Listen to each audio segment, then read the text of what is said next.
Secular politics பண்ணணுங்கிறது தான் அவருடைய மீன் ஓவரால் விஷனா இருந்தது. அவரும் தேடி தேடி படிக்க ஆரம்பிச்சார். நிறைய நீங்க நீங்க நினைக்கிற மாதிரி அவர் வெறும் நடிகர் கிடையாது. அவரு எக்கச்சக்க தேடி தேடி கேட்பாரு.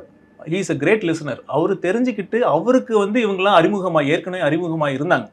ஸோ நான் இத பேசுறதுனால தான் ஒரு கனெக்ட் ஏற்பட்டது. ஸோ அவருக்கு புதுசா சொல்லணும்னு அவசியம் இல்ல. அவரு இஸ் a கிரேட் லிசனர். அவர் தேடி போய் நிறைய விஷயம் தெரிஞ்சுக்கிட்டு அவரு உள்வாங்கிக்கிட்டாரு.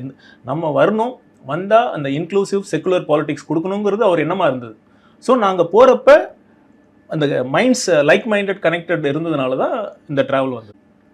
நான் பல ஸ்டேட்டில் வேலை செஞ்சுருக்கேன். எனக்கு ஃப்ரெண்ட்ஸ் இருக்காங்க. ஆனால் இந்தியாவிலேயே இல்லாத அளவுக்கு அதிகமாக ஊழல் தமிழ்நாட்டில் இருக்குது.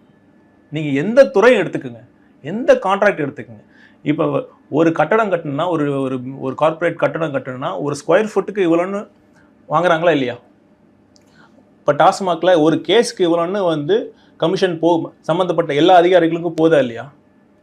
இதை திமுக திமுக ஆதரவாக பேசுகிற எந்த மீடியாவில் பேசுகிறாங்களா, அவங்களாம் இதை மறுக்க முடியுமா? இல்லைன்னு மறுக்க முடியுமா?